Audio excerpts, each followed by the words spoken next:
Hola, muy buenas noches. Un gusto. Mi nombre es Nicolás Rabagli. Soy el director de mercado de Tecnotalleres.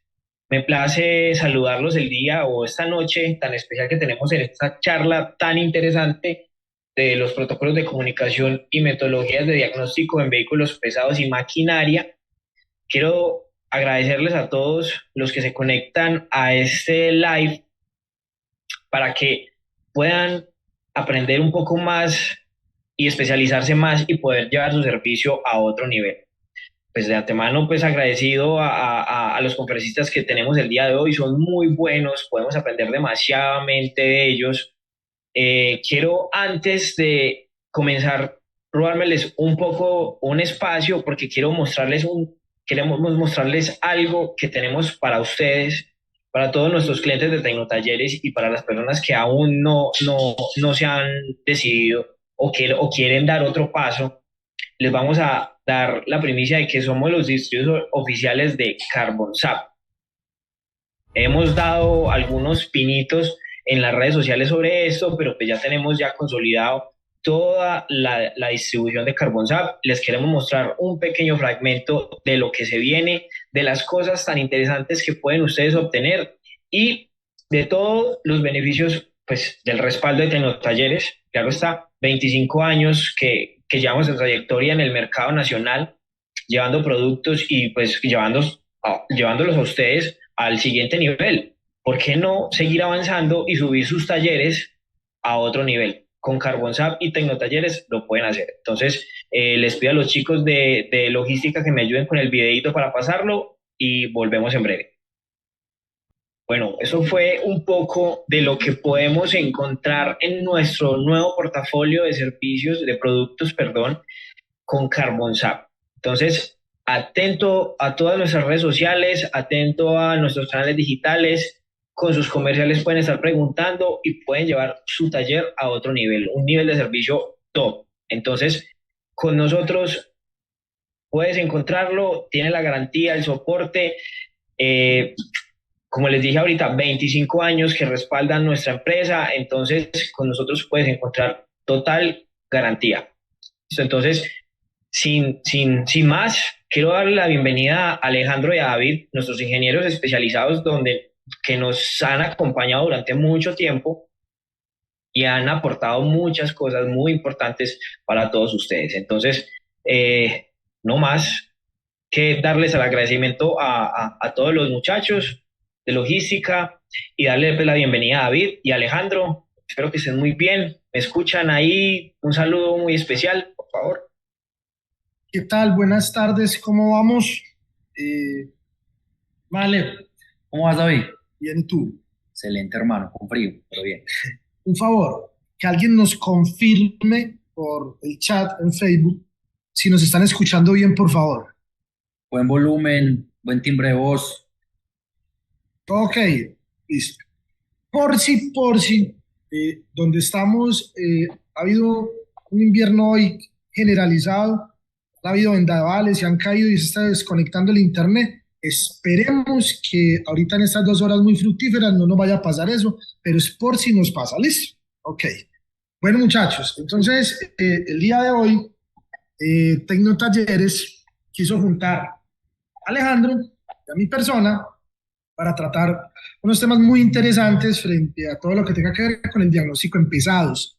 Particularmente lo han visto fracturado, siempre pesados y todo lo que tenga que ver con estos vehículos, maquinaria agrícola, ha sido mi amigo Alejo. Y lo que haya tenido que ver con vehículos livianos o motocicletas, lo he hecho yo. Cabe aclarar que en la capacidad de dictar cualquier charla, tanto livianos como pesados, estamos Alejandro y yo, pero hoy vamos a hacer un mix, vamos a entregarles, sé que es información de valor, nunca antes hemos visto esto, por eso nos atrevimos a hacer este tipo de entrenamientos y este tipo de contenido, donde vamos a mezclar las nuevas tecnologías, las metodologías de enseñanza en favor de ustedes. Claro que está. Alejo, ¿qué tienes para contarnos? Claro que sí, David. Lo que les comentaba el compañero David, digamos que hemos venido evolucionando y digamos que hemos marcado una diferencia, o sea, se ha marcado una diferencia entre las charlas de livianos, las charlas de motos y las charlas de pesados. Como dice el compañero, investigando y mirando de pronto pues más temas que se ven de pronto en el mercado, Exacto. David, hemos podido llegar y hemos podido ver o hemos podido llegar a la conclusión de que hace falta una interpretación en en la metodología o en los métodos de conexión de los pesados, ya que para nadie es un secreto y los que trabajan y los que trabajamos pesados hemos visto un código de fallas. ¿Cómo usted en un sistema como un Rail o en un sistema de pronto de vehículo a gasolina? Oye, hasta la misma Chewy en los viejos. Sí, Claro, lo mismo. sí, sí, pero yo digo, David, es que se estandariza Sí, bajo el claro. P y es mucho más fácil encontrar Total. información así. O sea, tú te conectas a Google, metes como llamamos, metes un código de falla y te va a dar la descripción. Haz lo mismo con pesados. Es muy difícil. Es muy complicado. Muy Entonces, complicado. David y yo hemos estado hablando y llegamos a la conclusión, esta conclusión que es difícil y yo sé que ustedes, colegas, se van a dar cuenta y los que lo han vivido se pueden dar cuenta. ¿Qué vamos a hacer acá?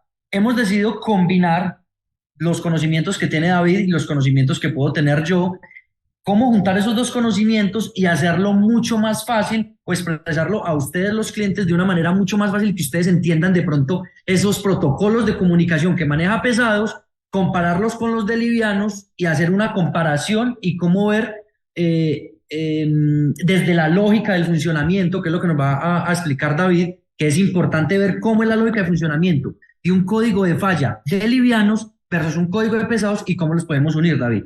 Claro. Entonces, les voy a compartir por acá pantalla y vamos a empezar esta charla con lo más común. Cuando tenemos un escáner, vamos a hacer una claridad primero. Primero, el cliente particular, el cliente de empresa, o mejor dicho, quien te lleve el vehículo al taller, tiene en su cerebrito que este aparatejo, el escáner, arregla. Ellos dicen, venga, es que yo necesito que me escanee y me arregle el carro, arregle la maquinaria, la retro, me arregle esta tractomula, este cabezote, en fin, ¿cierto? Ellos piensan que el escáner como tal arregla, no. Y el escáner es una guía muy fuerte para nosotros, ¿cierto? Muchas veces por desconocimiento nosotros los técnicos asimilamos o creemos que simplemente entrar con el escáner eh, lo más, lo más complejo que uno ve en este día a día que se presenta es que los colegas, los clientes, cuando hablo de colegas es porque yo también soy mecánico, o sea, yo todos los días me engraso y ahí es donde sacamos el conocimiento para transmitirle. Profe, es que yo necesito aprender a manejar escáner. Yo sí, claro, ¿y qué no tienes claro? No, es que por decir algo, me cuesta mucho entrarle a las JHK1 de las retro, que no encuentro la ruta, o en este Mac, no, una cosa es la ruta, Exacto, ¿cierto? exacto. Es una cosa muy diferente, la ruta y luego de que estás adentro ya del módulo de carrocería, del módulo de ABS, del módulo de transmisión automática o del módulo de motor, que son como los más comunes que tenemos en los pesados, hablando de vehículos de carretera, ¿cierto? Y hablando de la parte de maquinaria amarilla, podemos tener un módulo de la parte hidráulica, un módulo del servo de la transmisión y otro módulo del motor, como que es lo que más nos movemos, ¿cierto? Pero en cualquiera de los escenarios, primero, el cliente cree que esto arregla, no arregla, nos da una guía. El escáner es una herramienta de diagnóstico en un 98%, un 95%, y un 5% de reparación, primero. Segundo, luego, manejar un escáner no es tener la ruta. No, la ruta es para dónde voy, por dónde llego, la más fácil, ¿cierto? ¿Cómo llego? Sí. La otra es, Alejo, cuando estamos dentro llegamos y podemos hacer funciones especiales. Bueno, ¿qué podemos hacer con un escáner? Leer códigos, borrar códigos, que es lo más común que creen muchos colegas que es para eso un escáner. Me dicen, profe, es que el escáner tiene un problema o este cabezote tiene un problema. ¿Por qué? Porque es que yo borro el código y el código vuelve a aparecer, el código no se borra. Sí, ¿qué, Alejo? Sí. Es lo más común y Alejo me comenta que eso es así por toda Latinoamérica, donde hay distribución de becar, siempre lo mismo. Y que estuvimos todo, en estos 15 días que hemos estado preparando esta charla, he visto. Eso no es para borrar códigos, hay que gestarlos. Ojo, ahorita les vamos a enseñar cuándo borrar un código por diagnóstico, ¿listo? Eso se lo vamos a enseñar hoy. ¿Cuándo podemos borrar un código, Alejo? Pero por diagnóstico, ¿cierto? Sí. Entonces, volviendo al tema, ya después de que conoces la ruta, ingresas al módulo, lo más común es lo siguiente. que tú veas. Hablando de pesados, en este caso hablando de pesados, Sí. en un diagnóstico en pesados, en este caso es un Cummins, David, Eso es un Cummins, un L. L, está en una volqueta. Entonces por acá estoy conectado con el escáner remotamente, que ustedes como son clientes de Tecnotalleres sé que conocen mucho esto porque Alejo debe hacer esto muy comúnmente con ustedes, ¿cierto?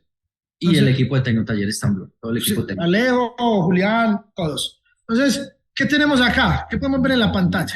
Tenemos unos códigos de falla donde nos hace referencia, ahorita Alejo nos va a explicar puntualmente de el código de efecto 125, estatus, contar, el PID, el SPN, el J1587 que es el FMI y todos estos. Alejo ya nos va a hacer una introducción. ¿Dónde quiero llegar yo? Cuando ustedes entran y observan esto, observan un montón de teoría, un montón llamémoslos de letras. A diferencia, vamos a buscar por acá, estoy seguro que voy a tener uno. A diferencia de esto, vamos a observar esto, muchachos. Ok, miren la gran diferencia, así sea solo para el ojo, perceptiblemente, de los códigos. Ay, ¿eso qué es de F? Es de F, Voy a buscar Renault. un P Sí, busca el P. para que no nos metamos con un Renault. Puede ser ese mismo de U. O un U, vean, aquí está, un código P o un U o un B o un C, de los códigos genéricos del OBD2, ¿cierto? Es muy diferente nosotros poder ver este código que tenemos acá de una manera, digamos, más entendible, más digerible para nuestro cerebro que encontrar un código de falla. De hecho, David, y es mucho más sencillo, por así decirlo, entre comillas, encontrar información o ayuda que te ayude, valga la redundancia, a verificar qué código es. Obviamente dándole un P. Ve y busca tú una diferencia, si lo podemos ver acá en la columna del lado izquierdo. Mira que nos habla de un SPN, nos habla de un FMI, de un PID. Es mucho más complicado tú llegar y buscar toda esa hilera, googleala Sí. y no vas a encontrar información. Es demasiado complicado. Total, Alejo, es un estándar.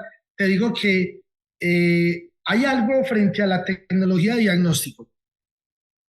A pesar de que la normatividad trata cada día de estandarizar para que los procesos de diagnóstico en nuestros talleres, en nuestras empresas, sean más sencillos, sigue habiendo mucho cabo suelto, que genera muchas veces inseguridad, desconocimiento o peor aún, malos diagnósticos. Cuando empezamos con el famoso, ya le cambié esto y no funcionó, no me lo cambie, ya le hice esto y no funcionó, calísimo.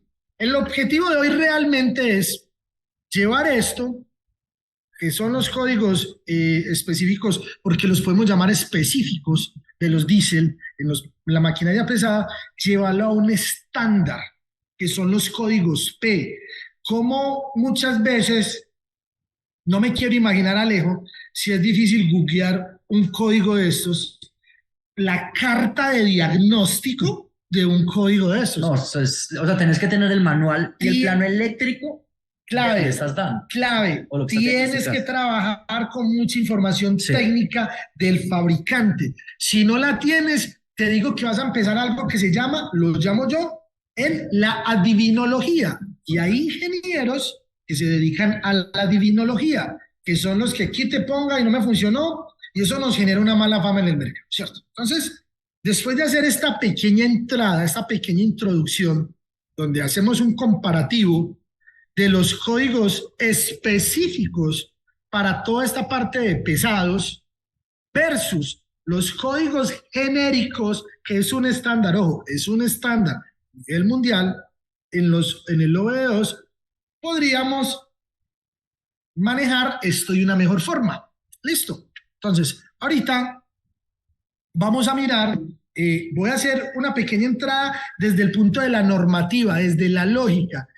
Como una EQ de motor, vamos a llamarlo así, vamos a enfocarnos en el motor. ¿Por qué siempre nos gusta enfocarnos en el motor, Alejo? ¿Por qué? Porque es el más complicado, es el que más variables tiene.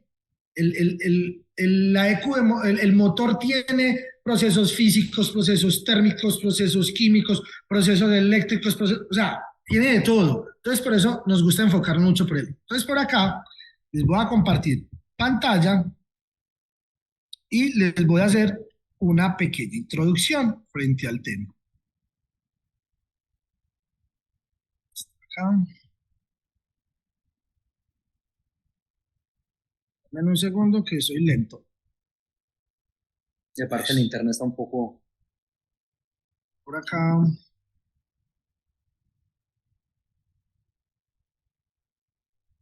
Entonces, vamos a recrear. Uy, qué rayo. Por aquí entra un vehículo por diagnóstico, ¿cierto? ¿Qué es lo más común que tenemos? Los vehículos llegan a nuestros talleres en un 90%, 95% porque ya fallaron, no porque van a ser preventivos, ojalá fuera así, porque ya fallaron, ¿cierto? Entonces el vehículo llega y nosotros, ¿qué es lo primero que hacemos? Vamos a suponer, voy a hacer el ejemplo basado en que hay un código de falla, ¿cierto? Entonces yo cojo mi escáner y hago un diagnóstico. Escáner igual a diagnóstico, listo. Ahí vamos. Voy a suponer que ese vehículo tiene buena estrategia de diagnóstico, buena tecnología, porque no todos la tienen, listo. Ese es otro punto, vayan apuntando por ahí. No todos los vehículos tienen una buena gestión de diagnóstico. ¿Por qué? Porque el fabricante no lo hizo, ¿cierto? Entonces yo tengo un escáner, quiere ser que es igual a diagnóstico, yo lo que aspiro como mínimo encontrar es un DTC, un código de falla. Eso es lo que yo aspiro a encontrar, ¿cierto? Entonces, Alejo, ¿qué es lo más común cuando llego, escaneo y saco un código de falla? ¿Qué hago? ¿Qué has visto tú que hacen los colegas? Bueno, lo que se debería hacer sería la interpretación de dicho código. No. Vamos a lo que hacen. Listo. Yo tengo un código de falla. ¿Qué es lo primero que hacen el 90 y... Vamos a poner pues un 10% de gabela. ¿Qué hace el 90% de las personas cuando tienen un código de falla que llega al taller? Sí, o sea, lo primero que llegan es borrar el código y mirar cuál está activo, cuál está, o cuál se va histórico y cuál se genera, o cuál se queda activo, para ellos entrar y hacer el diagnóstico sobre el que está activo. Eso. Entonces, mire, ahí sí hay un poquito de diagnóstico. Pero entonces, borro el código de falla. Va a decir que aquí tengo 5. En el que les mostré, tenía 5 códigos de fallas de Cummins. Entonces, lo borro, ¿cierto? Y vuelvo y hago otro escaneo. Y vuelvo y me sale uno. Y yo vuelvo y lo borro. Y vuelvo y lo escaneo, vuelvo y lo borro. Eso parece como el perro persiguiendo la cola. Yo lo borro y lo borra, yo lo borro y lo borra. Y entonces ahí es donde la gran mayoría de veces vienen un montón de preguntas. ¿Por qué no borra? Pues porque está presente. Pero que haya borrado el código no es garantía de que el problema no vaya a volver a aparecer. Entonces acá les voy a explicar algo. Resulta que acontece que para que exista un código de fallo, tiene que existir algo que se llama primero un monitor. ¿Quién me escribe por el chat qué tipos de monitores existen? David, puedes de pronto bajarlo un poco más, escribirlo un poco más abajo, ya que no se está viendo, mira. Cuando de pronto están en vivo, se ve un poco, o sea, se ve muy arriba. Claro, yo soy el maestro del Python. De hecho, no se ve el que dice por diagnóstico. Listo. Vamos a ver ahí. Colegas, vuelvo y pregunto, para que exista un código de falla en cualquier sistema de control electrónico, debe existir un monitor. ¿Qué tipos de monitores existen en los diagnósticos? En los sistemas de gestión electrónica, desde el punto de vista del software, hay una cosa que se llama monitores. ¿Alguno de ustedes sabe que existe? ¿Cómo se llama? Que nos escriban por Facebook. Por acá me dice Edwin Armando Cubillos Velasco que no sabe. Ah, no, que no se ve. No, no se ve, ya lo bajamos. Listo, perfecto, Robinson. Colegas, para que exista un código de fallas debe existir un monitor, ¿cierto? ¿Qué tipos de monitores existen? ¿Alguno los conoce? Escríbame por acá. Estoy mirando.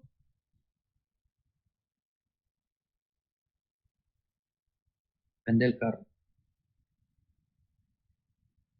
Monitores continuos y no continuos. Alfonso Tobón Acosta, excelente. Hay monitores continuos y no continuos. Muy bien.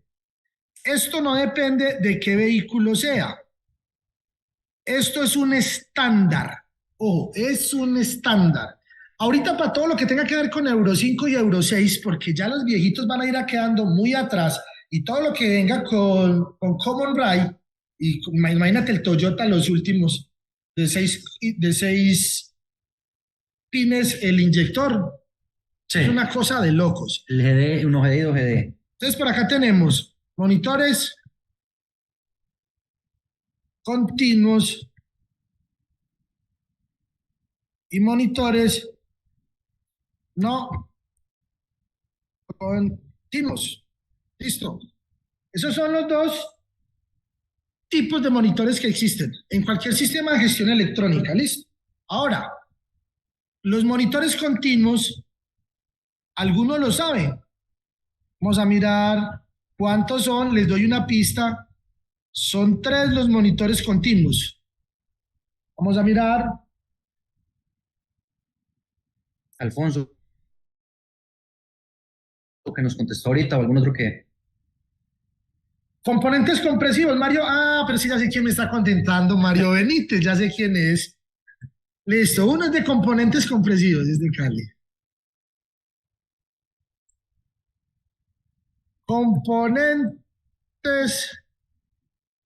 compresivos. Otro.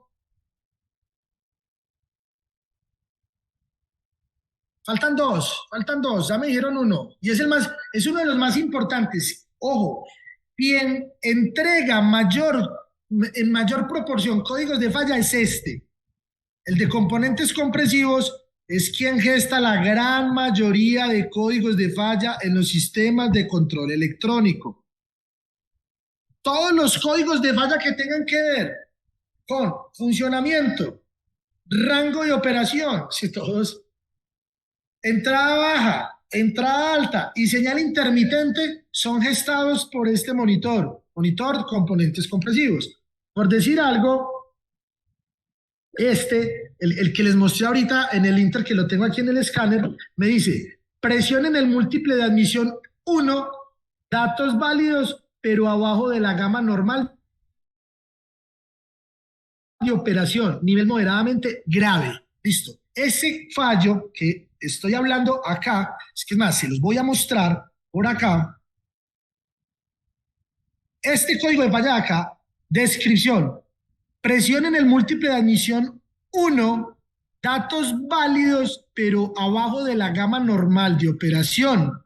Y aquí hay una acotación, nivel moderadamente grave. Ese código de falla lo gesta mi queridos amigos, el monitor de componentes compresivos es el que gesta ese tipo de códigos de falla. A ver, participemos. ¿Quién sabe cuál es el otro? Uy, aquí ya me dijeron, Mario Benítez, otra vez Mario, fuego perdido. Y Ruiz Martín, no, Mario me dice combustible y Ruiz Martín me dice fuego perdido, están en lo cierto. Listo. Entonces, los otros dos son fuego perdido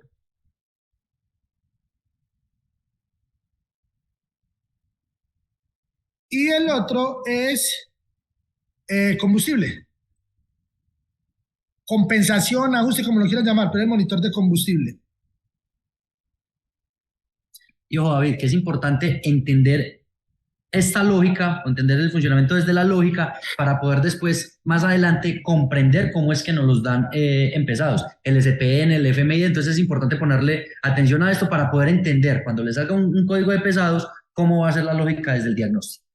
Listo, yo voy a subir este tricito para acá, para que esto me dé, que si no...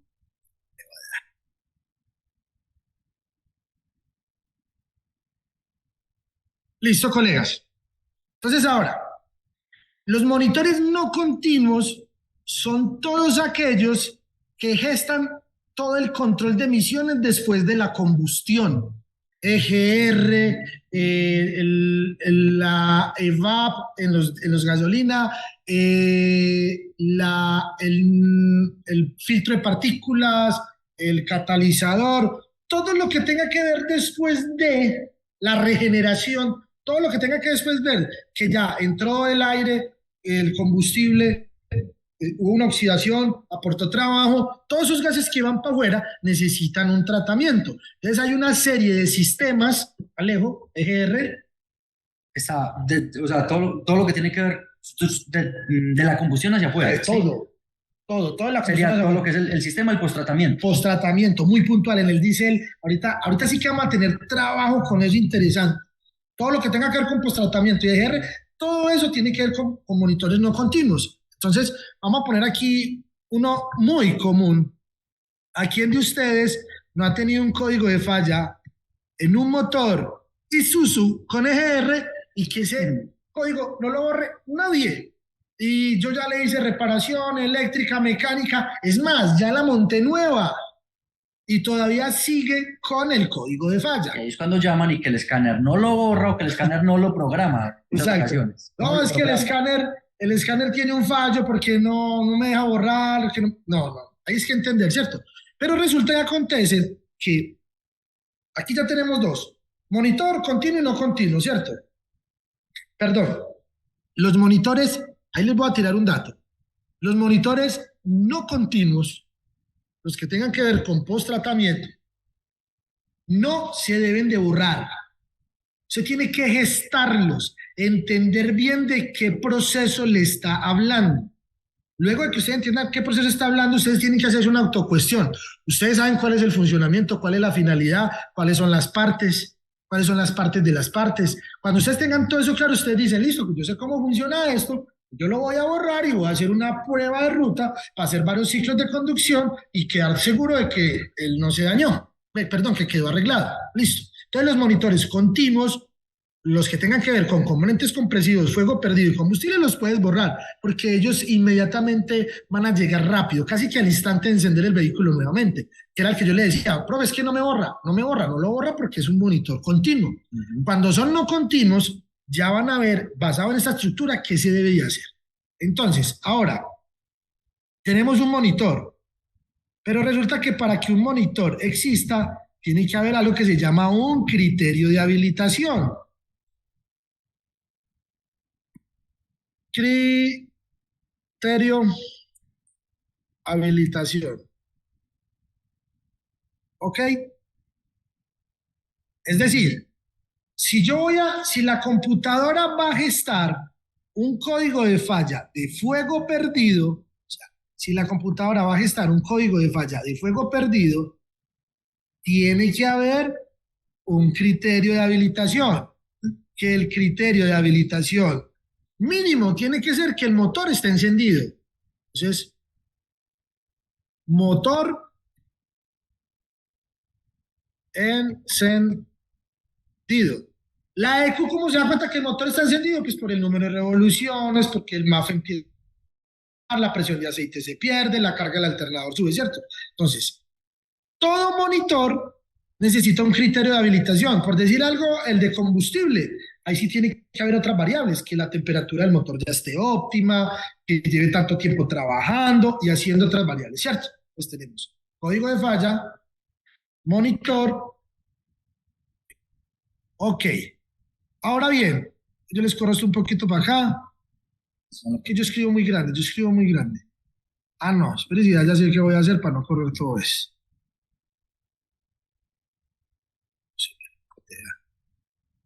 Listo.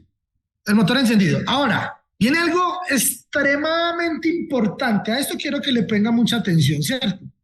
Debajo de los criterios de habilitación vienen algo que se llaman unos ciclos. Ciclos. Y son 3 los ciclos. Vamos a mirarlo de a uno. El ciclo de viaje. Ya les voy a explicar qué es toda esta teoría que les estoy explicando, que es supremamente importante para que ustedes aprendan a gestar sus propias cartas de diagnóstico sin necesidad o en la eventualidad que ustedes no tengan el del fabricante. ¿Listo? casi que los vamos a volver a ser autodidactas, pero la tienen que coger. Entonces hay un ciclo de viaje, hay un ciclo de conducción y hay uno muy importante, conducción. Y uno de los más importantes, no diciendo que los otros no son importantes, es el ciclo de calentamiento. Vamos a hablar un poco de esto.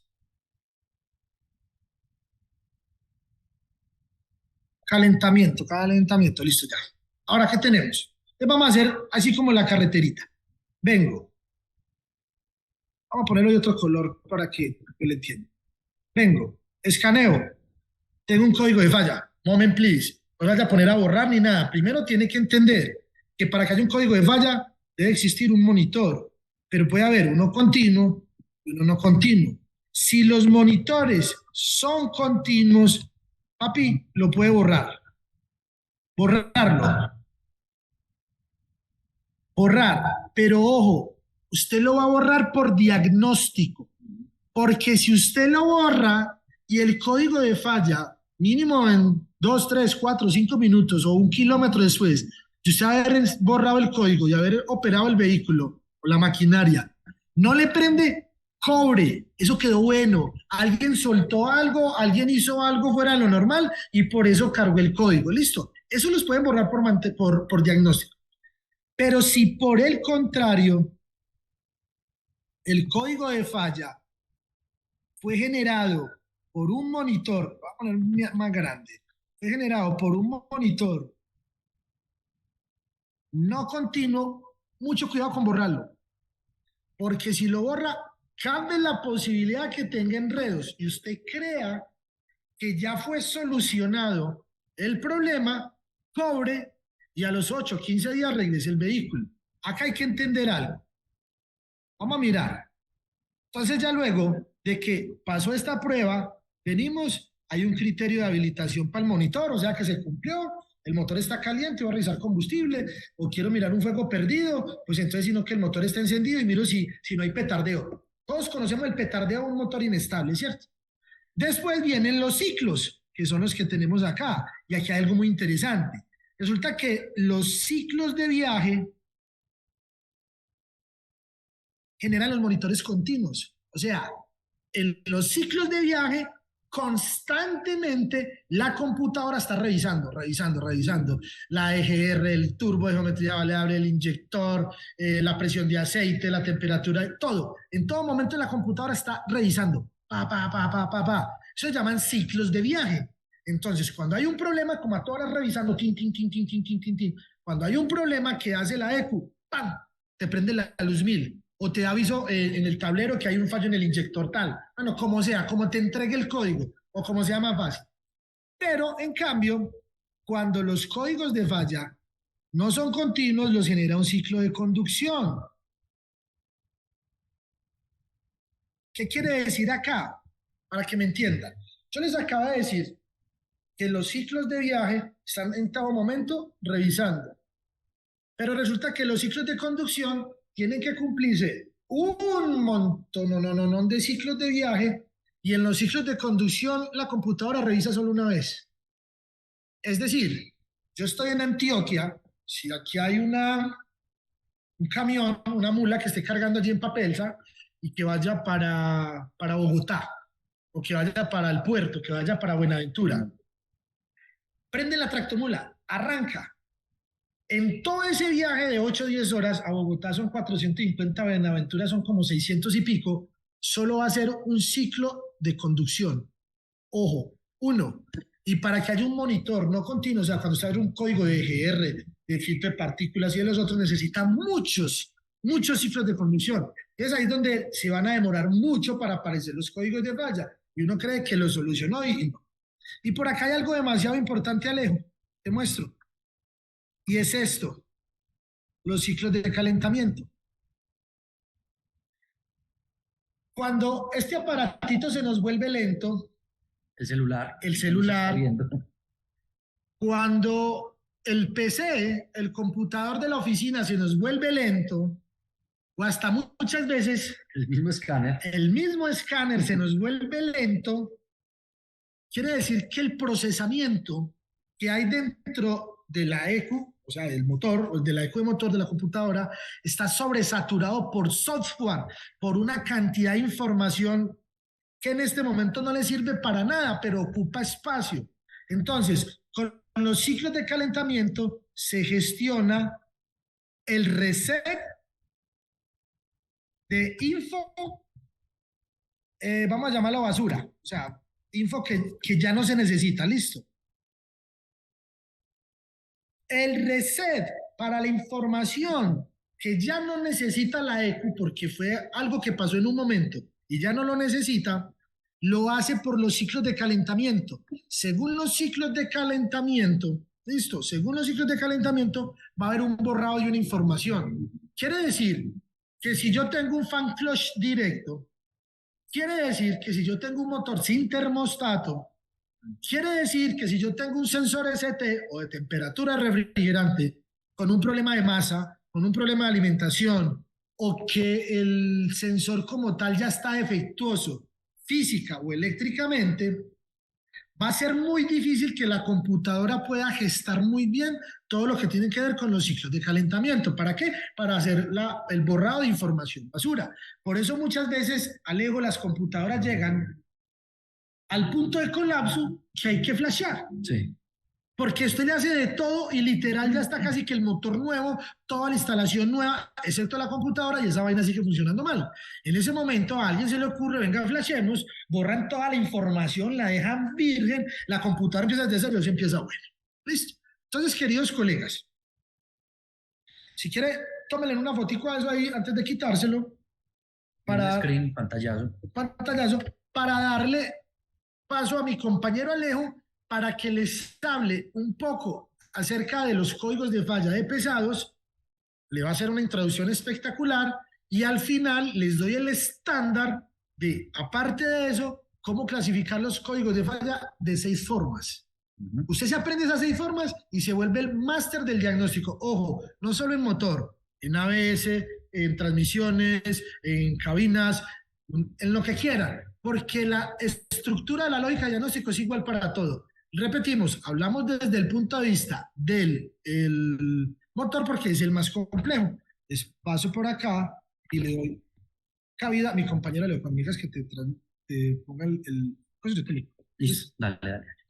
Bueno, ¿por qué quisimos hacer esta analogía? Estábamos hablando, o en la charla, en la introducción se habló de los distintos métodos de conexión y de comunicación o protocolos de comunicación de pesados. Porque es importante entrar a analizar desde la gestión lo que nos comenta el compañero David, todos estos criterios de habilitación, todo, o sea, desde la lógica del funcionamiento o desde la lógica del diagnóstico, cómo pueden ustedes entrar a hacer un análisis, hacer una interpretación del código de falla, más no entrar, como entramos muchos, me incluyo, cuando sale un código de falla, a entrar a buscar río arriba cuando realmente lo tenemos al frente, digamos, la falla, ¿cierto? Y cómo desde esa interpretación lo podemos hacer, desde una lógica e interpretando realmente lo que nos está dando. Para poder llegar a comprender desde la lógica de funcionamiento que nos comenta David, es importante tener claro los protocolos de conexión que manejamos en vehículos pesados.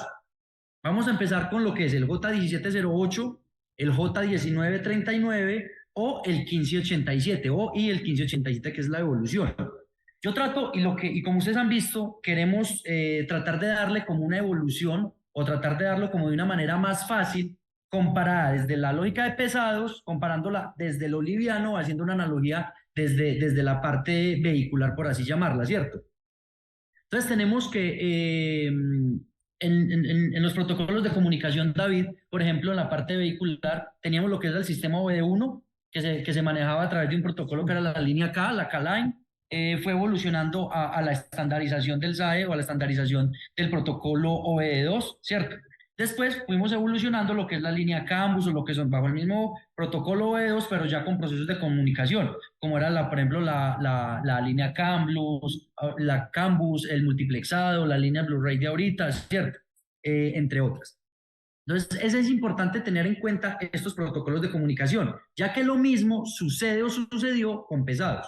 Iniciamos con el protocolo J1708, David, que era muy similar a lo que es el OBD1, Sí. donde ustedes van a empezar a ver el que va por la línea de comunicación, que es la K, que dado, o sea, usted la analiza o usted la distingue cuando usted coge con un multímetro y esa línea acá da 1 o 2 voltios menos que el suministro de potencia de ese vehículo. Es decir, si es a 24 voltios, la línea acá, si tú le mides en el pin, tiene que darte de 23 a 22 voltios. Ahí vos vas a saber que es línea K. Lo mismo las Campus. Tú sabes que la línea Campus se maneja 2.4, 2.3. Can high, can low, lo mismo vas a medir o a mirar cuando haces una conexión o cuando haces una medición con multímetro. Entonces, J1708 era el OBD1. ¿Cuál era o qué era lo que teníamos anteriormente en el OBD1? El problema, David, para cuando yo tenía un escáner. No, eso no entraba. Tenía que tener uno mil información, Y los miles de conectores. conectores. Exacto. Y los códigos de falla cada uno los manejaba como quería. No había estandarización en la palabra. Ese es el J1708. Ahí es donde ustedes van a encontrar que, por ejemplo, te vas a encontrar que Volvo maneja un conector. Iveco te maneja un conector. Entonces ahí es donde te decimos en el escáner, te entregamos todos los conectores. Esos conectores es para esa línea, o la manejaban mucho la línea del 1708, que cada marca manejaba su protocolo de comunicación, manejaba su conexión y manejaba su misma interpretación de la analogía de los códigos de falla. ¿Qué pasó con el sistema OBD1 y con el 1708? Evolucionó al OBD2 en vehicular. En pesados evolucionó al 1939, que es donde se estandarizó. Entonces, digamos lo que el 1708 se estandarizaba. Usted podía seguir con el protocolo de línea K, pero se estandarizó un conector de 6 pines. Esto en Estados Unidos, en la parte de vehículos americanos, ¿cierto? Ya los europeos, y usted por eso es que va a haber un Volvo con otro conector, tú sabes cómo manejamos o cómo se maneja los vehículos o los camiones europeos, esta normatividad que son, digamos, de cierta manera distinta a la misma normatividad, ¿sabe? Con la, Sí. ¿cierto? Con la EPA, que es la norma europea. Pero mira, Leo, es lógico. Me parece espectacular la comparación que haces frente al OBD1 y al OBD2. ¿Qué pasó? En el OBD1 habían 1000 conectores. Ya no, venga, vamos a estandarizar un conector de 16 pines. Entonces fuimos poniéndole, nosotros no, la industria del control de emisiones, las entidades del control de emisiones, empezaron a decir, no, venga, la EPA, la SAE, todo, venga, vamos a estandarizar para que todo sea más fácil. Entonces miren lo que dice Alejo, del primer protocolo al segundo ya estandarizaron un conector de 6 pines. De 6 pines. Ya no tenía lo que decía Leo, cuando vendemos el escáner y hay un montón de conectores, es para toda esa cantidad de vehículos que había. A medida que va avanzando los años y la tecnología, mire, ya pasamos a uno de 6 pines. Exacto, se pasó a uno de 6 pines con línea K. Sí. Estos, los que cumplían, no se basaban con normas SAE, pero los EPA no. Seguían con el mismo conector. Entonces, ¿qué sucedió? Eso hablando de la línea OB1 o de la línea K. Luego se pasó al Campus, ¿cierto? Estoy hablando de camiones del más o menos 98 a 2004, 2005, 2007, en algunos ISX o en algunas Kenworth que todavía venía con 6 pines, 2008 incluso. Se pasó del 1708 al J1939, que ya se estandarizó bajo una línea CAN, 2.5 y 2.4. Y cuando se pasó al 1939, que es el datalink de comunicación, se dijo, se va a estandarizar y se va a tener un conector de 9 pines, un conector Deus 9 pines, bajo el J1939, sea regularizado por la SAE o por la EPA, ¿cierto? Una de esas dos, o tú decidías, o el mismo fabricante decidía si le ponía 9 pines o OBD2 16 pines. Sí. Entonces, llegamos ahí a esa analogía del J1939, que es en la misma Campus o lo mismo OBD2 que llamamos, exacto, que aquí está ahorita compartiendo la pantalla y la miramos. Aquí, aquí les voy a mostrar un poco lo que está diciendo Leo. Es...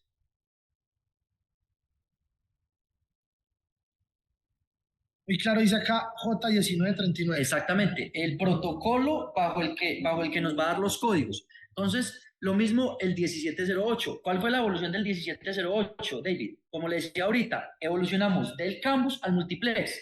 El 1587, perdón, el 1587 fue la evolución del 1939 de la línea CAN, que se llama CAN 1 o CAN 2 en pesados, a la línea multiplex, por así llamarla, o por hacer la analogía para que de pronto se pueda entender de una manera un poco más comprensible.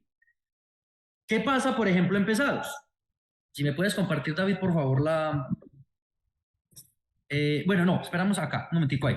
Si nosotros vemos, vamos a ver que los códigos, esto es un diagnóstico, se hizo un Cummings, Sí, él nos va a decir, primero el estado, ¿cierto? Nos está hablando aquí de un PID, luego nos habla de un SPN, luego nos habla de un FMI. Si es 1587, o sea, si el protocolo es protocolo de 1587 comunicación, claro. o si es 1939. Entonces, si es 1587, el FMI es 1, que yo ya ahorita les voy a explicar qué es. Sí. O si es 1939 bajo Cambus, el FMI es 18, nos los va a distinguir de manera distinta. ¿Qué es lo que David nos hablaba ahorita de los códigos continuos, del presente, del histórico, ¿cierto? Sí. Es hacer esa comparación, esa relación.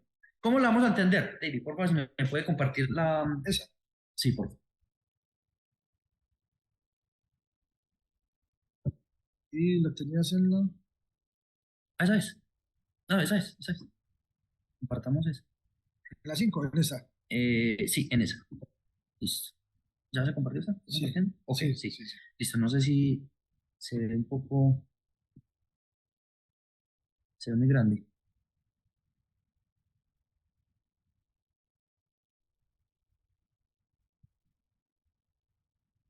Obsérvala ahí. Listo, ahí vi, allá nos dio. Ajá. Perfecto. Listo, perfecto. Gracias, David. Listo. Dale, dale. Listo. Entonces, lo que les comentaba ahorita. Vamos a verlo, o cuando lo tenemos por el SAE, J1939, el que les comentaba la línea Campus, en los códigos los va a distinguir de 3 maneras: SA, SPN y FMI. ¿Es SPN? Sí. Mírala Que acá. era lo que veíamos ahorita. Entonces, Exactamente. esas son las 3 maneras del distinguir. Es. Que sería el SAE, que ahorita les explico qué es, el SPN y el FMI, ¿cierto? Que es versus lo que me está mostrando allá al otro lado, en la hojita acá. ¿Qué es el SA? El SA es la identificación del módulo de control. Es decir, si estamos bajo la identificación del módulo de motor, si es el módulo de cabina, si es el módulo de transmisión, él me lo va a dar como el SA. SA1, SA2, 3 o como se tenga pues predeterminado en cada uno de los vehículos, ¿cierto? Me va a decir el SPN. El SPN es la parte o la identificación o el parámetro o el valor del parámetro donde está la falla. Es decir, el SPN, él me lo distingue, por ejemplo, SPN 251. Resulta que el SPN, bajo esta estandarización del J1939, el SPN 231 habla todo el sistema digamos que por ejemplo, del sistema de refrigerante, Sí. ¿cierto? Entonces habla de sensor de temperatura, me habla de todo, de todo lo que es el sistema de termostato, todo lo que es el sistema de refrigeración. Entonces, digamos que un ejemplo, me habla del SPN 125 y me habla todo lo que tiene que ver con el sistema, por ejemplo, de inyección, ¿cierto? O lo del turbo, lo que hablábamos. O lo mismo del turbo, exacto. Eso es el SPN. Y el FMI es el estado de la falla. Circuito abierto, si está circuito cerrado, cortocircuito a masa, alimentación. Exacto. Entonces, aquí lo que dice Alejo, digamos que en los pesados tratan de darnos mucha más información detallada del proceso, del subproceso y del estado. Turbo. Pero en el turbo está malo el motor de la geometría variable. Y le está diciendo que está en cortocircuito positivo, entrada baja o entrada alta. Ese sería el FMI. Es muy detallada, que es lo que está queriendo decir aquí Alejandro. Listo. Bajamos y bajo esta misma estandarización que nos está mostrando acá, 1939, ojo, el FMI, mire que ahorita en el código de falla me decía, compartámoslo porfa, David. Les habla de 2 protocolos, 1587 y 1939. Entonces, él me dice, el FMI en el 1939 es el 18, pero en el 1587 es el 1. Es el 1. Vamos por acá, 1 y 18. Entonces, 1587 es el 1. Y en el 1939 es el 18. Es el 18. Vamos para acá, Listo. para allá, a buscarlo. Listo. Entonces, vamos a ver y vemos la tabla del FMI. Mira lo que les decía ahorita, mira. Datos erráticos o señal incorrecta o intermitente. O sea, este es el estado. Ojo, el FMI. Eso es lo que nos está mostrando acá. 18. No. son 31 Ah, no, sí. FMI. Ah, bueno, sí, el 18. El 1939, el FMI, el 18 nos dice data inválida, Fuera de rango. fuera de rango. Ujú. Listo. Vamos a poner aquí fuera de rango y ahorita les voy a explicar eso. Fuera rango. O por debajo del rango. O sea, sí, se nos está Que no hablando. alcanza el rango, o está por debajo de donde debería estar. Sí, ajá, bajo el, o sea, Bajo el bajo el rango. nivel, bajo el rango de monitoreo. Listo. Ojo, el 1939, ¿cuántos FMI tiene David? 31. Mire usted lo interesante del 20 al 31. ¿Sabes Son, cuáles son? Los rojos. son puros software. Códigos de falla, se necesita información, herramienta, conocimiento y sí o sí información técnica del fabricante. Porque Exacto. ahí es un proceso el que está generando el código. No es que se cortó un cable, que el sensor está malo, que se ensució, no, no. Es un proceso de software entre varios procesos que arrojan un resultado final. Exacto. Entonces, acá tenemos la tabla del FMI, David, ¿cierto? Si nos vamos más abajo, ya vamos a ver las tablas de las SPNs, cómo se va a catalogar. Entonces, por ejemplo, vamos acá al otro y lo miramos acá. Entonces, mira que acá nos habla del FMI, PDI o SDI, ¿sí? Vamos a poner más grande el leer. ¿Sí se ve? Sí, está muy pequeño. Vamos a tirar acá. Aquí. Le pongo este más acá. Para que lo puedan ver mejor.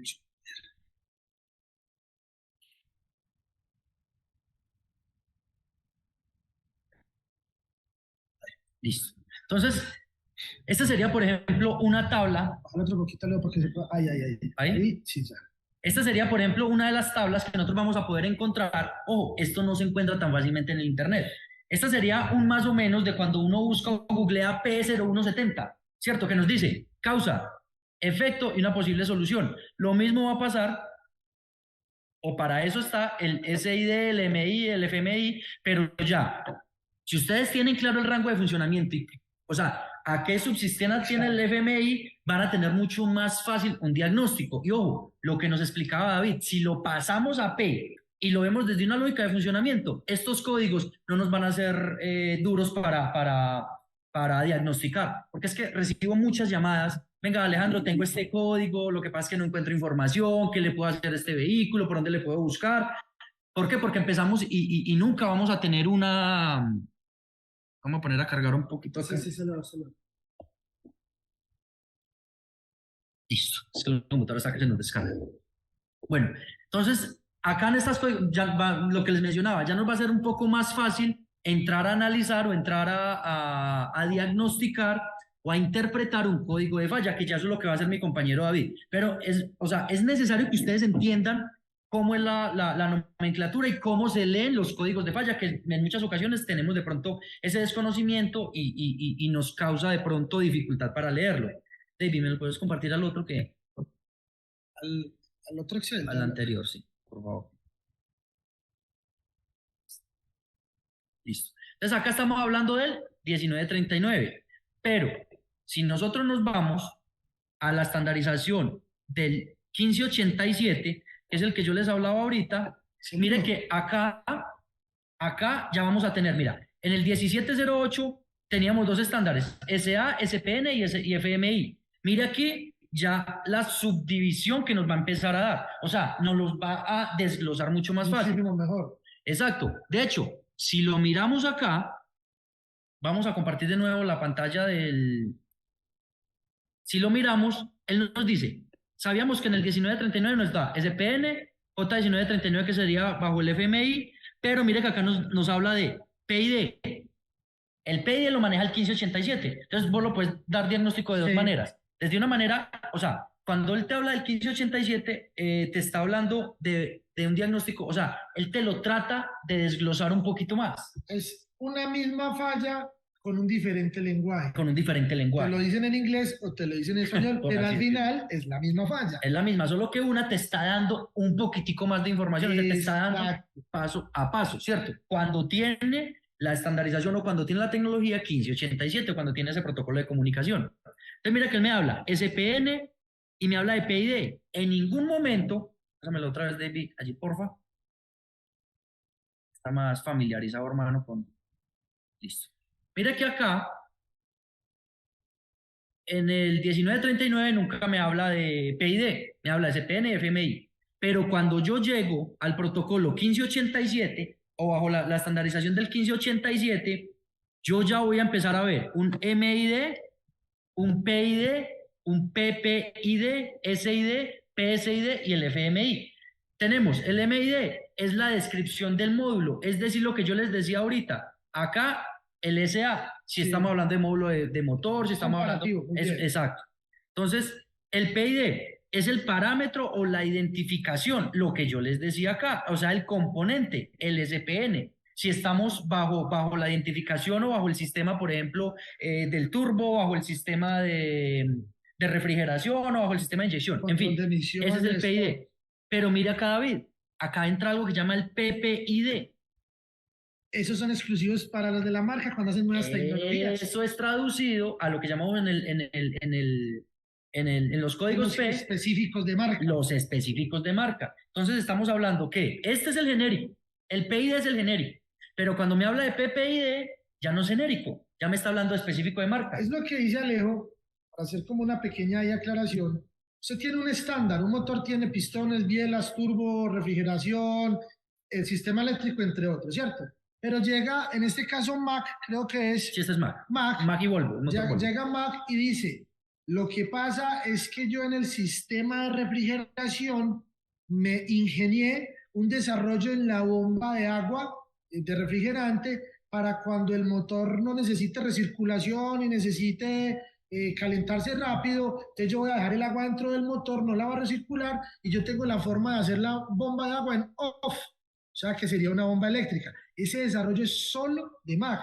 Cuando ellos hacen eso, ponen un PPID. O por ejemplo, David, que si lo hace Mac y Volvo, que este es el mismo motor que estamos hablando, en el sistema de freno de motor, ¿sí? O en el sistema de freno de ahogo, o sea, según el que tenga, ellos meten una válvula de contrapresión.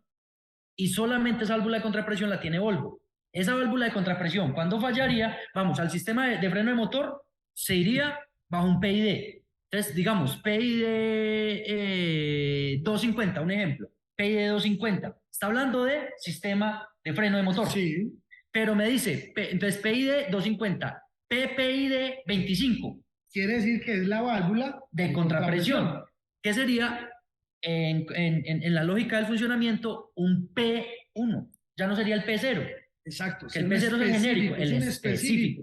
Porque ese desarrollo patentado, porque tiene que ser patentado e investigado, ustedes no se imaginan cuánto, ellos tienen que diferenciarse del mercado. Esas son las cosas que a la hora de presentarse ante las entidades ambientales, en este caso es seguridad, sería el ambiental, pero sería seguridad frente a lo que pueda suceder con un accidente, en lo que tenga que ver con emisiones, ellos van y presentan nuevas innovaciones. Ahí es donde ahorita estamos volviendo a lejos, te digo, al año 98, 95, porque ya los fabricantes están sacando un montón de tecnologías súper locas, súper interesantes, pero como ya no comparten tecnologías entre mismos, ya le están hacia un lado, entonces tienen que haber todo este poco de descripciones de esos códigos, como tú lo dices, Ale. Así es. Entonces, PPID estamos hablando de un valor específico de un parámetro.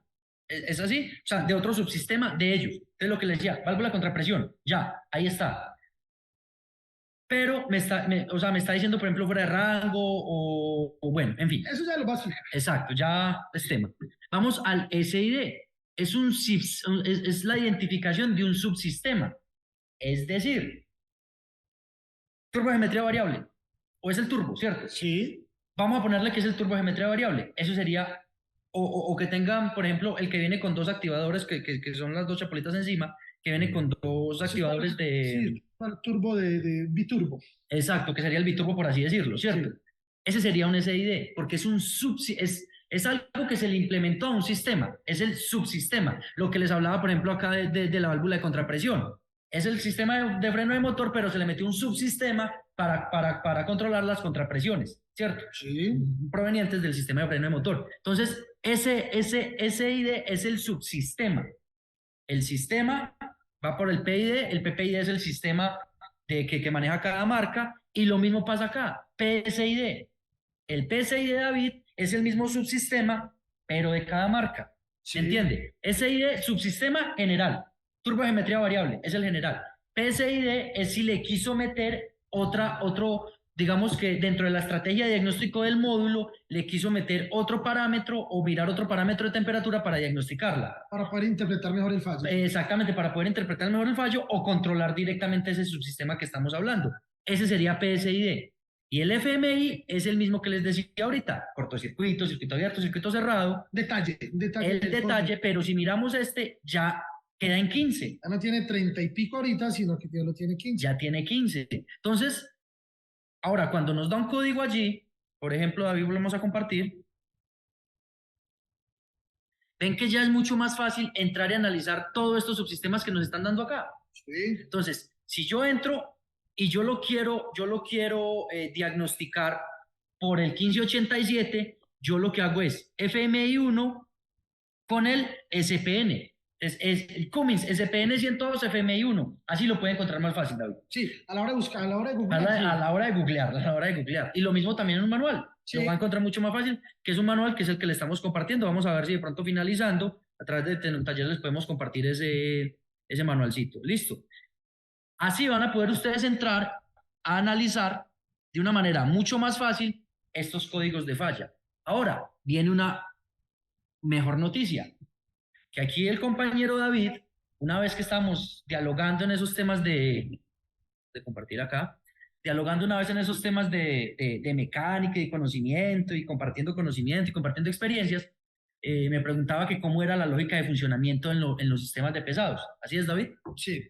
Yo le dije, bueno, David, funcionan así, le expliqué lo mismo y aquí David puso a volar a la mente y se ingenió una manera de pasar estos códigos de falla que les metimos o que les acabamos de dar a una estandarización P, para que ustedes cuando les salga un código de estos de falla sea mucho más fácil.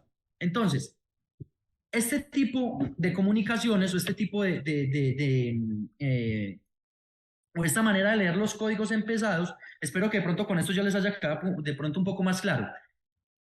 Por eso hacíamos la analogía al principio. Vamos a empezar hablando de una lógica de funcionamiento para que ustedes sepan cómo se gesta un código de falla desde la lógica de funcionamiento del principio de operación. Programación de electrónica. Exactamente.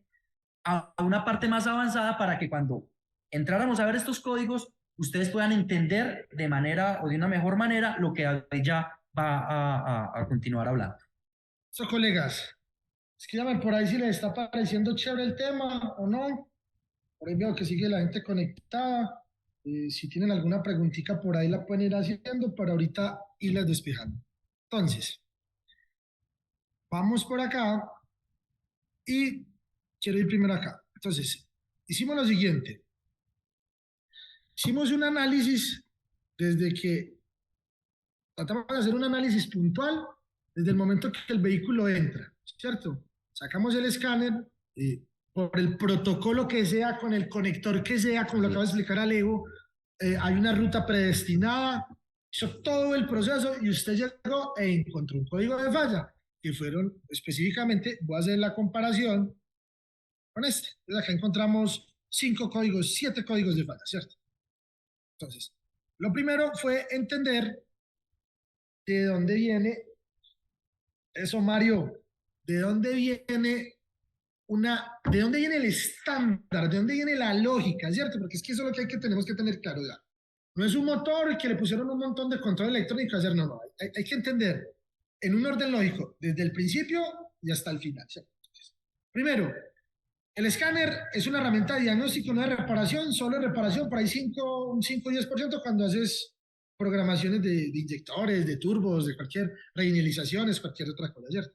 Pero entonces ahorita viene todo lo que tiene que ver con el diagnóstico, que fue lo que les expliqué acá. Para que exista un código de falla, tiene que haber todo este entramado. Ahora bien, vamos a analizar de una manera fácil y rápida cómo unos grandes monstruos pensantes, muy inteligentes, desde el punto de vista del análisis de información, quien llegó hasta estándar, son grandes programadores de software. que utilizan este estándar para otros procesos y en ese caso, para ellos es indiferente si están haciendo un software para un carro, para la industria, para un avión, para ellos es lo mismo, ¿cierto? Entonces, vamos a hacer un pequeño análisis de cómo ellos llegan a una conclusión que algo está fallando. Primero, voy a ponerles por acá, a ver, si queda bien, sí, ok, perfecto. Entonces, todas las computadoras tienen algo que se llama mapa de inyección, ¿cierto? Vamos a hablar desde el punto de vista de motor, ¿cierto? Tenemos un mapa de inyección. Entonces voy a poner acá, que aquí tengo cualquiera, voy a poner RPM, ¿cierto? RPM, esta línea, y en esta otra línea voy a poner David, corre un poco más allá que no está bien. pulso. Sí, pulso de inyección, listo. Entonces, dentro de la EQ ya hay un programa que tiene estandarizado esto. Es decir, eso es cierto. Es que como señal atrasada. Sí, ella. Es decir, que mientras las RPM suben, ¿cierto? El pulso de inyección debería estar en esta misma lógica, ¿cierto? Es más, le voy a poner otra por acá. Vamos a ponerle otra variable en este eje, porque él nos dice la inyección es tridimensional. Listo. Y por acá, hacia arriba, momento que soy lento. Le voy a poner con otro colorcito, vamos a ponerlo con verde y más grande, que acá va subiendo la TPS. ¿Cierto? Entonces es lógico. Si yo voy oprimiendo el acelerador, las RPM del motor tienen que subir y el pulso de inyección tiene que abrirse para entregar más, como si digamos que partiendo de una lógica básica de coquito sería eso, ¿cierto? Pero si por el contrario, vamos a hablar la TPS, va subiendo, normal, ¿cierto? Pero en un momento cualquiera, el pulso de inyección ya no sigue subiendo por acá, sino que se queda, vamos a hacerlo más grueso para que lo entienda. El pulso de inyección hasta este punto venía bien y acá empezó a hacer esto. Listo. Quiere decir que todo este espacio que se está viendo acá, la EQ de motor determinó que eso no es normal frente a una programación estándar que ella tiene, ¿cierto? En este momento, cuando ocurre esto, y eso es un ejemplo de tantos que podríamos hacer, cuando ocurre esto acá, ahí se genera un código de falla. Entonces la EQ dice, no, venga, pero es que eso no es lógico, eso tendría que seguir en esta misma rango directamente proporcional al otro y se quedó acá. Aquí está pasando algo. En ese momento, cuando eso sucede, es donde aparecen los códigos de falla, ¿cierto? Entonces, son 6 formas de presentarse un código de falla y se las voy a explicar acá. Una, hacerlo bien grandote para que la puedan coger fácil.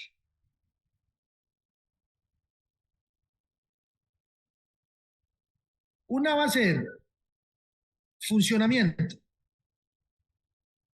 Listo, entonces vamos a poner por acá por un lado que una de las formas de los códigos de falla es que le habla a usted del funcionamiento de algo. Funcionamiento. Listo. Entonces vamos a decir, vamos a hablar del funcionamiento de un sensor de temperatura de refrigerante, ¿cierto? Por lo regular, ellos se mueven en los siguientes voltajes. Entonces vamos a poner que esta línea de acá es voltios. Listo. Entonces, ellos se mueven de la siguiente forma. Vamos a poner por acá, a donde yo estoy, que es más o menos frito, cuando estamos a temperatura ambiente, el refrigerante más o menos, el voltaje debería estar en 3.5 volt. Listo.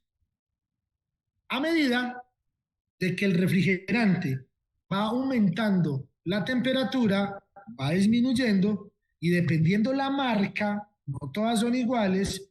Voy a poner un ejemplo, Cumis, más o menos a lo más bajito que llegas diciendo que ya se está cocinando ese motor, más o menos podemos estar hablando de 500 milivoltios, ¿cierto? Lo que es igual a 0,5 volt. Sería lo mismo, listo. Entonces, ¿qué pasa? Vamos a decir algo, que el punto más bajo de la medida sería 0,5 volt cuando el motor está muy caliente, ¿cierto? Y el punto más frío o en voltaje alto serían 3,5, listo. ¿Qué quiere decir esto? Que este sensor, según el software, según la lógica, se tiene que mover en este espacio. Listo. No se debería de pasar por acá, ni se debería de pasar por acá. Listo. Entonces, ahora bien, vamos a hacer como pensaría la eco. Abre switcher, para encendido, ¿cierto? Y vamos a decir que por cualquier cosa del mundo, si el motor está frío, el rango donde debería estar esa señal, más así que fuera por acá, un poquitico más abajito de 3,5 volt, ¿cierto? Porque es una lógica de funcionamiento. Si el sensor de temperatura de refrigerante, el sensor de temperatura de aire, el sensor de temperatura de aceite de transmisión, el sensor de temperatura de aceite de motor, cuando está en la temperatura ambiente, lo lógico es que esté muy, muy cerquita de todo, ¿cierto? El frío. Pero si por decir algo, el motor en ese momento tiene no 3,5 volt, sino que está por acá cerquita a 1 voltio, vamos a poner acá 1 voltio, 1 volt. La computadora que dice, venga, venga, un momentico. Si yo tengo temperatura ambiente a estos grados, tengo temperatura de combustible a estos, ¿por qué la temperatura del motor está tan caliente si el motor apenas lo acabamos de encender? Y si ustedes miran, muchas veces en el escáner, cuando ustedes dan datos en vivo y encienden, dice tiempo encendido del motor y nos lleva 30 segundos, nos lleva 1 minuto.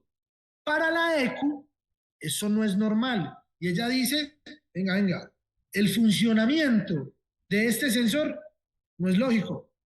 Si ustedes analizan, mire lo que les voy a mostrar acá.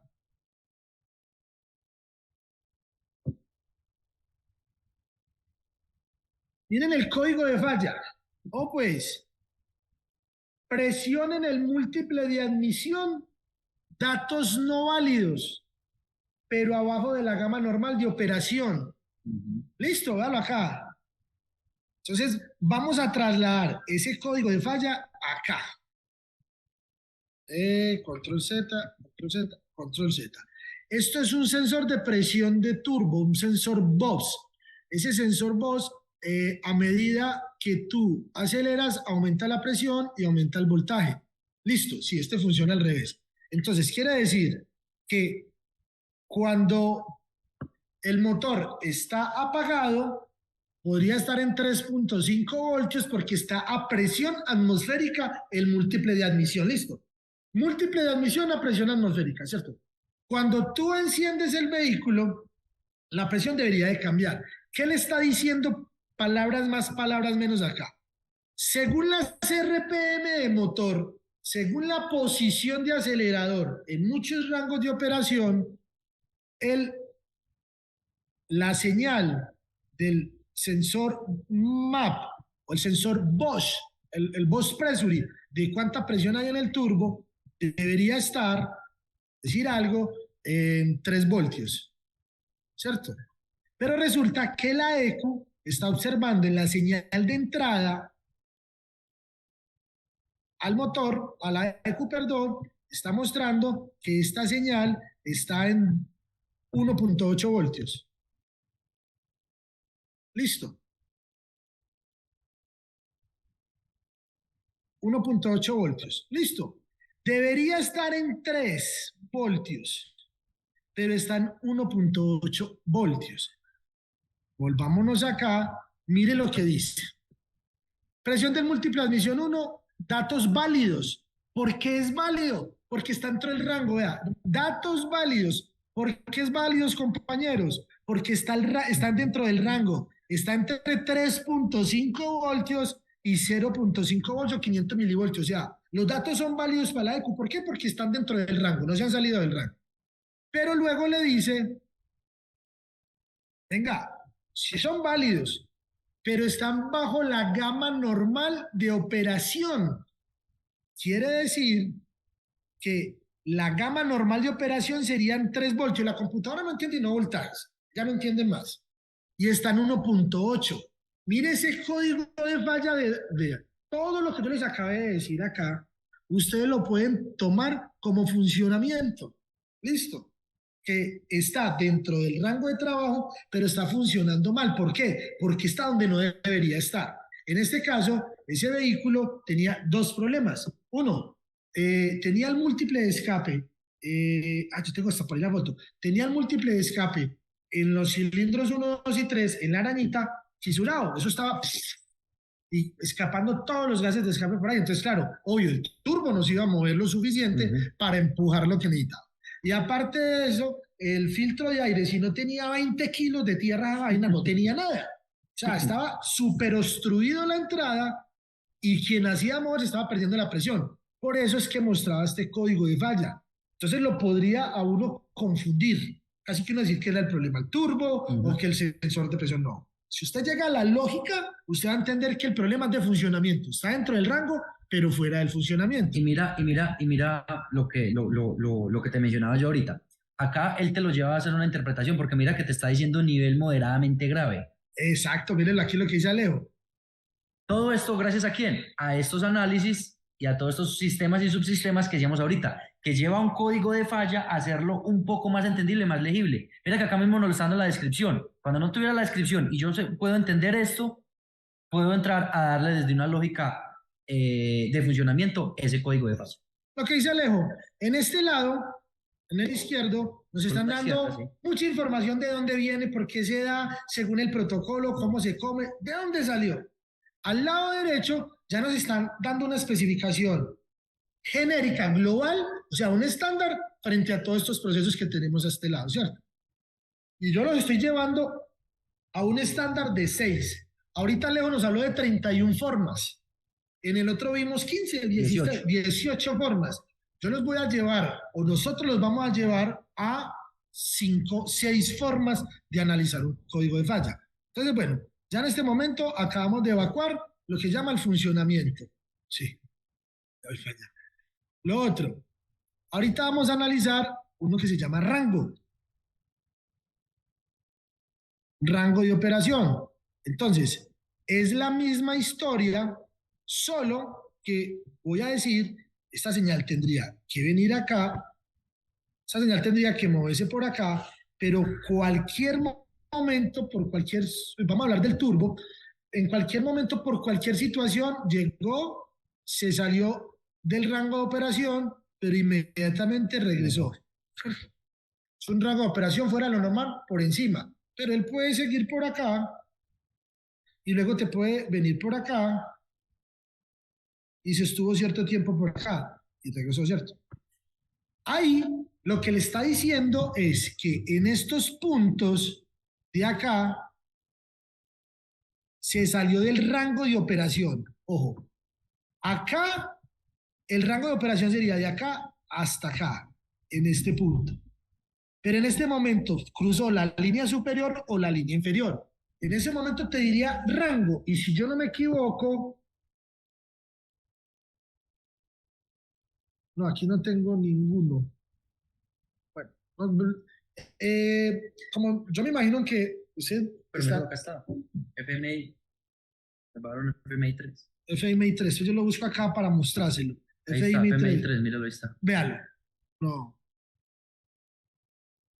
Data válida, intermitente incorrecta.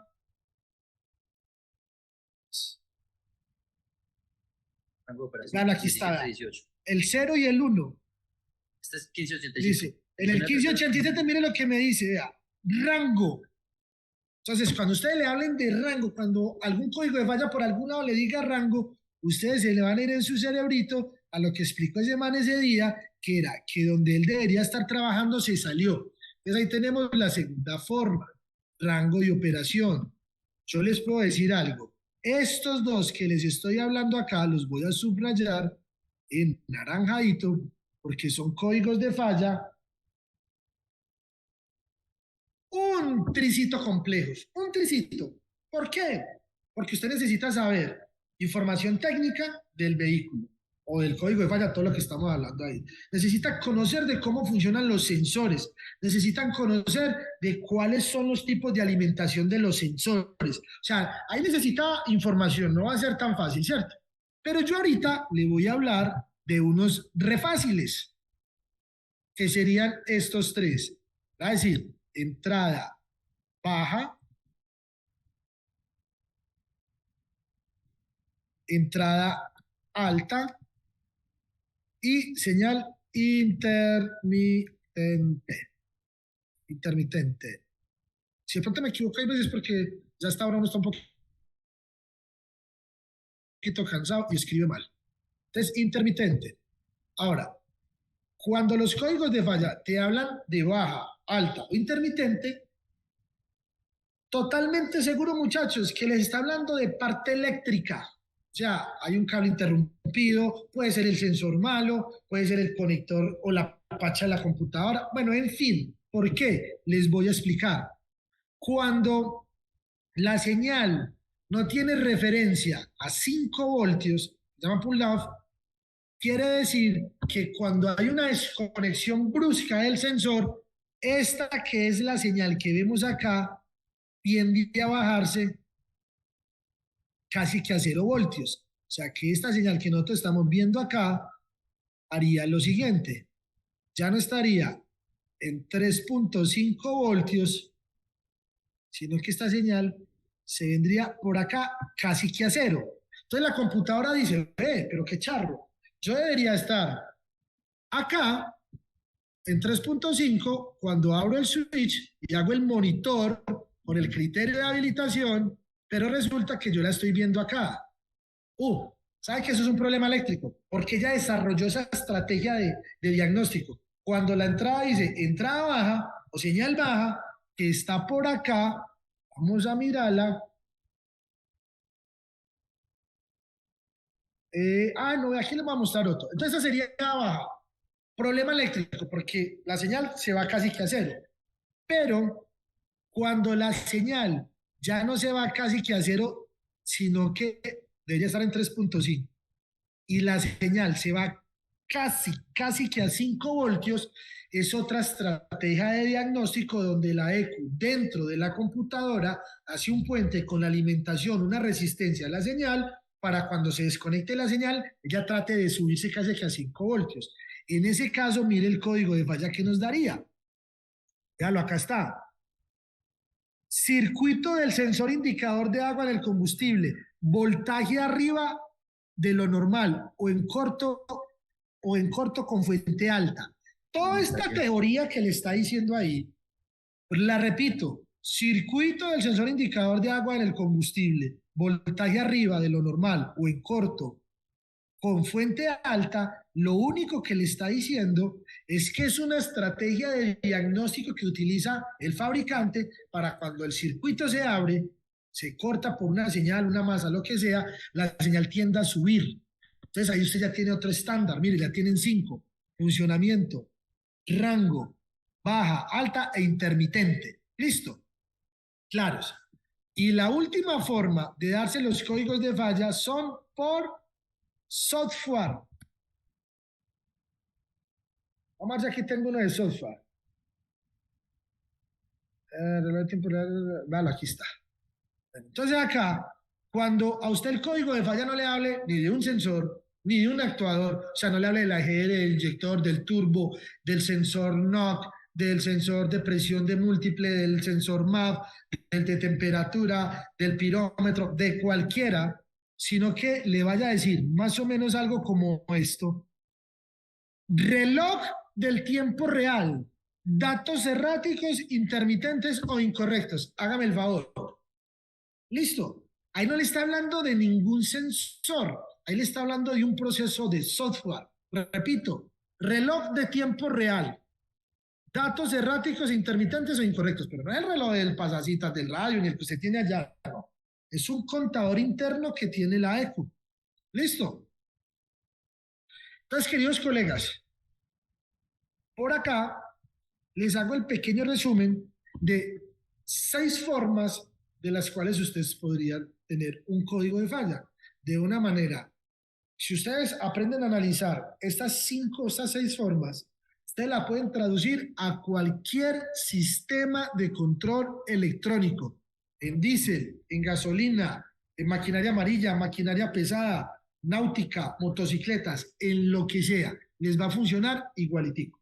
Mirándolo desde una lógica. Mirándolo desde una lógica. O sea, nosotros no esperamos que ustedes ahorita, que casi en 2 horitas que llevamos, se vuelvan unos máster en esto. Entender o lo sí, claro. Pero ¿qué nos interesa? Que sepan que eso existe, que sepan que eso son nuevas formas de diagnóstico prácticas que pueden llevarnos a solucionar problemas rápido sin tener demasiados problemas. Ahí es David cuando aprovecha. David tiene un centro de capacitaciones donde estos temas o estos datos que él está diciendo los amplía un poco más a detalle, sí, claro. Un poco más a detalle, no los amplía a detalle y van a empezar o van a poder interpretar todo esto de una manera lógica, obviamente viéndolo en 2 horas y media, como dice David, realmente lo que estamos viendo es brochazos. Sí, o sea, es brochazos porque pues el tiempo nos acorta, tenemos que entrar ahorita a las 8 a otra charla, entonces realmente lo que estamos viendo es brochazos.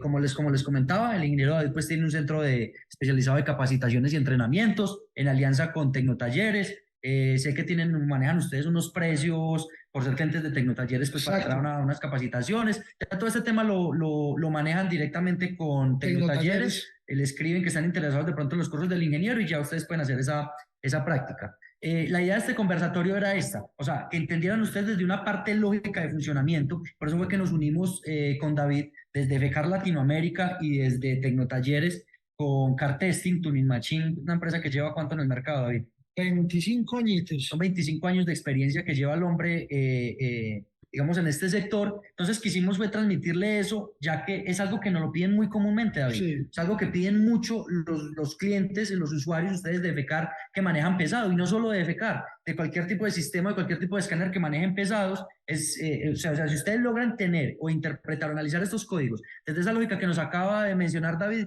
créame que el diagnóstico va a ser mucho más fácil y vamos de estar como lo que llama la adinología. Entonces, esto es todo. Muchas gracias por participar. Ya le damos paso a Marketing Nicolás de Tecnotalleres para que nos haga el cierre y esperamos vernos en una próxima ocasión. Gracias, David. Bueno, saludos muchachos, para todos. Muchísimas gracias. Excelente, excelente, excelente. Lo importante es que todos ustedes puedan aprovechar estos tips, estas capacitaciones y lo puedan implementar en sus talleres. Le doy las gracias a David y Alejandro pues, por el tiempo. Yo sé que también tienen una charla en estos momentos, pero pues ahí nos dieron unos tips muy buenos y aprovecho de una vez, David, si me estás escuchando aún, para que hablemos la capacitación que vamos a tener acá en el Eje Cafetero. Entonces no sé si de pronto, David, aún me escuchas y puedas decir un abrebocas de lo que va a pasar la próxima semana.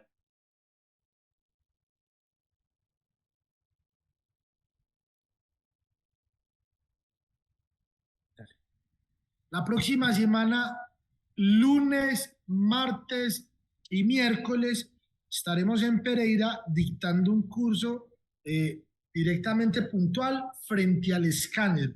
Y vamos a tocar muchos de estos temas, pero para sacarle el máximo jugo y potencial al mismo de una manera técnica y que en realidad podamos recibir en contraprestación de una manera, digamos, lógica la inversión del escáner, que nos la retorne frente a nuestro trabajo, pero de una manera responsable, no de ingenieros de adivinología. Estaremos el próximo lunes, martes y miércoles en la ciudad de Pereira. Listo, gracias David ahí por la información. Todo lo que necesiten información nos pueden contactar al ingeniero David y podemos ya pasar a hacer el puente.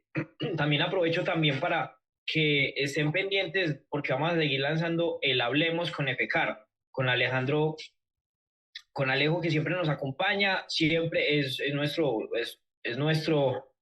canal directo con EFECAR, entonces si tienen alguna pregunta, alguna duda, nos la pueden responder, nos la pueden escribir y con muchísimo gusto. Entonces, no, ya para finalizar, agradecer a todos los que se conectaron, a todos los clientes de Tecnotalleres, a todos ustedes una feliz noche. Estamos hablando, próximamente vamos a tener más charlas, más capacitaciones, entonces no se las pierdan. Ojo, les recuerdo lo de CarbonSap. Estén muy atentos en las redes sociales que vamos a tener muy buena expectativa sobre este tema. Listo, entonces les deseamos una feliz noche. Recuerden que con Tecnotalleres crecemos contigo y hasta una próxima.